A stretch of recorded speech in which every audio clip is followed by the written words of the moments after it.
안녕하세요. 혹시 실험실에서 자라는 미니 뇌 이런 얘기 들어보셨나요? 네, 그게 바로 오늘 저희가 깊이 파고들 뇌 오가노이드입니다. 맞아요. 보내주신 과학 리뷰 논문을 보니까 이 뇌 오가노이드랑 또 어셈블로이드라는 것도 있던데요. 네, 맞습니다. 이게 도대체 뭐고 어떻게 만들고 또 가장 중요하게는 이걸로 뭘 할 수 있는지, 특히 질병 연구나 신약 개발 같은 분야에서요. 그렇죠. 그 잠재력이 정말 대단한 것 같더라고요. 뭐 뇌종양이나 자폐증 연구에도 쓰인다니 오늘 그 핵심을 좀 알아보겠습니다. 좋습니다. 이 3차원 모델들이 단순히 세포 덩어리가 아니고 진짜 우리 뇌 발달이나 질병을 이해하는데 어떤 새로운 길을 열어주는지 그게 중요하죠. 네. 줄기세포 이야기부터 시작해서 쭉 한번 따라가 보죠. 네. 그럼 뇌 오가노이드 이게 정확히 뭔가요? 논문 보니까 인간 배아줄기세포 HSC나 아니면 유도만능줄기세포 iPSC 이걸로 만든다고요? 네, 그 줄기세포들로부터 시작해서 뭐랄까 세포들이 스스로 이렇게 뭉치고 조직화돼서 3차원 구조를 만드는 거예요. 스스로 조직화된다는 게 신기하네요. 그렇죠. 그냥 세포를 뿌려놓는 2D 배양이랑은 완전히 다르죠.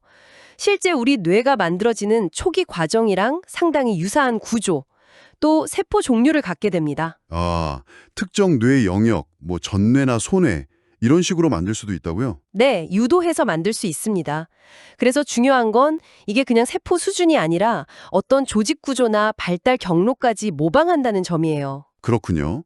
그래서 이전에는 어려웠던 인간 뇌 발달 연구나 질병 연구에 정말 좋은 기회를 주는 거네요. 맞습니다. 아주 독보적인 도구가 되고 있죠. 그 시작점이 되는 줄기세포 이야기도 잠깐 해야 할 것 같은데요. 배아줄기세포랑 유도 만능줄기세포, iPS는 그 야마나카 신야 교수가 발견한 방법으로 만든다고요? 네, 야마나카 인자라고 불리는 특정 유전자들을 이용해서 이미 다 자란 성체세포, 예를 들면 피부세포 같은 걸 거꾸로 되돌려서 거의 배아줄기세포처럼 만드는 거죠. 아, 그래서 배아줄기세포 사용에 따르는 윤리적인 문제들 이런 걸 좀 피해갈 수 있는 거고요. 네, 그런 장점이 있습니다.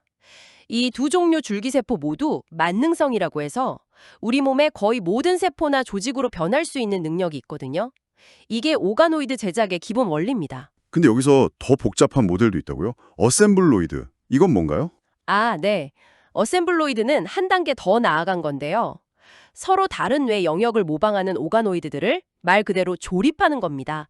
융합시키는 거죠. 아, 그럼 예를 들어 데네피질 오가노이드랑 선조체 오가노이드를 붙여서 얘네들이 어떻게 연결되고 신호를 주고받는지 뭐 이런 걸 본다는 건가요?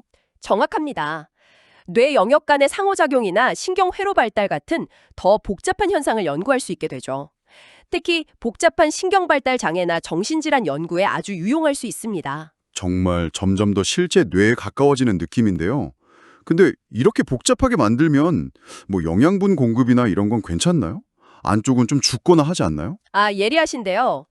그게 사실 오가노이드 연구의 한계점 중 하나였습니다. 괴사중심부가 생기기도 하고요. 그래서 오가노이드 오너칩 같은 기술이 나왔어요.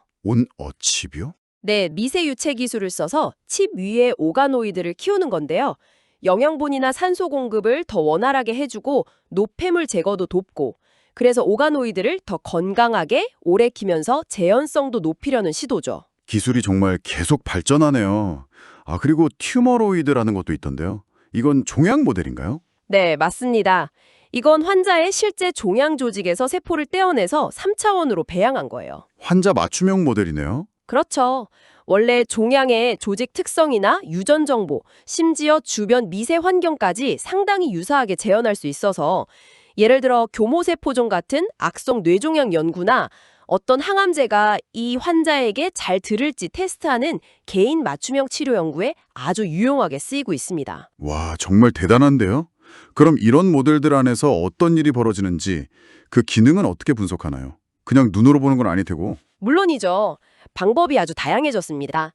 예전에는 면역 염색으로 특정 단백질 위치를 보거나 qPCR로 유전자 발현량을 재는 정도였다면요. 네. 요즘은 단일세포 RNA 시퀀싱이라고 해서 오가노이드 안에 있는 세포 하나하나가 어떤 유전자를 얼마나 발현하는지 다 볼 수 있어요. 세포 종류가 얼마나 다양한지, 어떤 상태인지 아주 자세히 알 수 있죠. 세포 하나하나를 다 본다고요? 와, 그리고 기능 분석도 중요하죠. 신경세포의 전기적 활동을 직접 측정하는 패치 클램프 기법도 있고, 칼슘 이미징으로 여러 뉴런이 동시에 활동하는 걸 보거나 미세전극 어레이 MEA로는 오가노이드 전체 네트워크 수준 활동, 그러니까 뇌파 비슷한 걸 측정할 수도 있습니다. 뇌파까지 측정한다니 정말 미니 뇌답네요. 네, 그렇죠. 최근엔 MRI 같은 영상 기술로 구조를 분석하려는 시도도 있고요. 다만 워낙 복잡한 모델이다 보니 실험실마다 결과가 조금씩 다를 수 있어서 분석 방법이나 배양법을 표준화하려는 노력이 계속되고 있습니다. 그게 앞으로 신뢰도를 높이는 데 중요하거든요. 그렇군요. 표준화가 중요하겠네요. 그럼 이제 응용 분야 이야기를 좀 더 해볼까요? 질병 모델링, 특히 뇌종양 연구에 많이 쓰인다고 하셨죠? 네, 성인에게 흔한 교모세포종, GBM이나 소아 느리종양인 PHGG, 수모세포종 같은 것들 연구에 활발히 쓰입니다. 어떻게 활용되나요? 예를 들면 유전자를 편집한 줄기세포로 오가노이드를 만들어서 특정 유전자 변이, 논문에 나온 PTCH1 같은 유전자가 수모세포종을 어떻게 일으키는지 그 초기 단계를 관찰할 수 있고요. 아, 발생 과정을 보는군요. 네, 아니면 아까 말씀드린 환자율의 튜머로이드를 써서 이미 진행된 종양이 어떤 특성을 가졌는지, 특정 약물에 어떻게 반응하는지 등을 연구하는 거죠. 기존 동물 모델로는 보기 어려웠던 인간에게만 나타나는 특성들을 연구할 수 있다는 게 큰 장점입니다. 신경 발달 장애 쪽은 어떤가요? 자폐 스펙트럼 장애 ASD 연구가 많이 언급되던데요? 네, ASD 연구가 정말 활발합니다.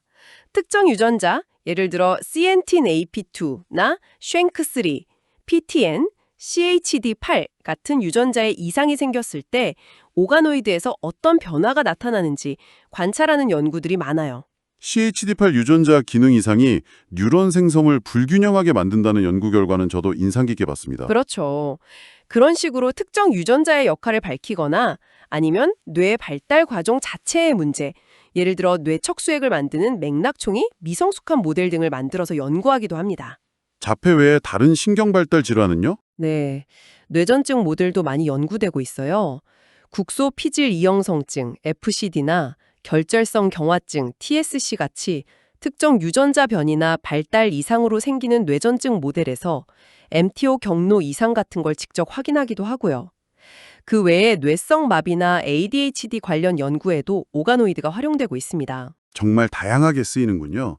아까 잠깐 언급된 어셈블로이드는 이런 질병 연구에서 어떤 역할을 하나요? 어셈블로이드는 특히 여러 뇌 영역 간의 연결성 문제, 즉 신경 회로의 기능 이상을 연구하는 데 강점이 있습니다. 아, 회로 문제요? 네, 예를 들어 피질과 선조체를 연결한 모델로 22q13.3 결실 증후군 같은 질환의 기전을 보거나 시상과 피질을 연결해서 뇌전증이나 정신분열증과 관련된 유전자 CACNA1G의 영향을 연구하는 시기죠. 크리스퍼 유전자 가위 기술이랑 같이 쓰면 더 강력하겠네요. 맞습니다.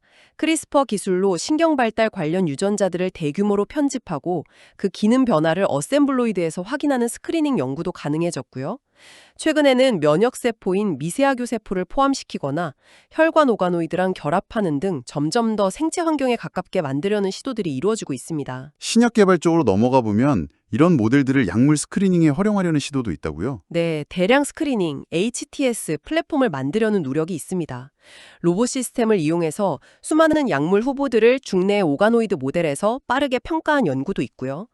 알츠하이머병 모델 오가노이드에서 특정 약물의 효과를 확인한 사례도 보고되었죠. 와, 정말 실용적인 단계로 가고 있네요. 네, 하지만 아직은 오가노이드를 대량으로 균일하게 만들고 분석을 자동화하고 비용을 낮추는 등 해결해야 할 과제들이 많습니다. 표준화 문제도 여전하고요. 그렇지만 가능성은 분명히 보이는 거군요. 특히 환자 맞춤형 모델, 그 튜모로이드 같은 걸로 항암제 효과를 미리 테스트해보는 건 정말 임상에 가까워 보이는데요. 맞습니다. 그 부분은 상당히 기대가 큽니다. 환자에게 가장 잘 맞는 약을 찾는 데 큰 도움을 줄 수 있을 테니까요. 오늘 쭉 들어보니까 이 뇌 오가노이드와 어셈블로이드 기술 정말 대단하네요.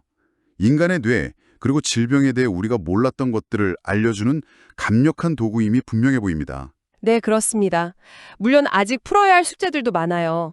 개개인의 유전적 다양성을 어떻게 더 잘 반영할지, 뇌 속의 복잡한 미세 환경, 예를 들어 면역세포나 혈관과의 상호작용을 어떻게 더 정교하게 구현할지 같은 문제들이 남아있죠. 앞으로 더 발전할 여지가 많다는 뜻이기도 하겠네요. 그렇죠.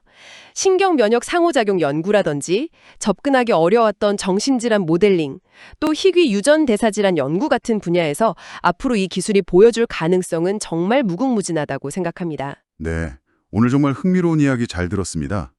마지막으로 이런 생각이 드는데요. 이 미니 뇌들이 점점 더 정교해지고 어쩌면 의식이나 감각 같은 복잡한 기능의 초기 단계까지 모방하게 될 수도 있다면 우리는 이 기술의 발전을 어떻게 바라보고 또 이끌어가야 할까요? 이런 윤리적인 고민도 함께 필요한 시점이 아닌가 싶습니다. 청취자 여러분의 생각은 어떠신가요?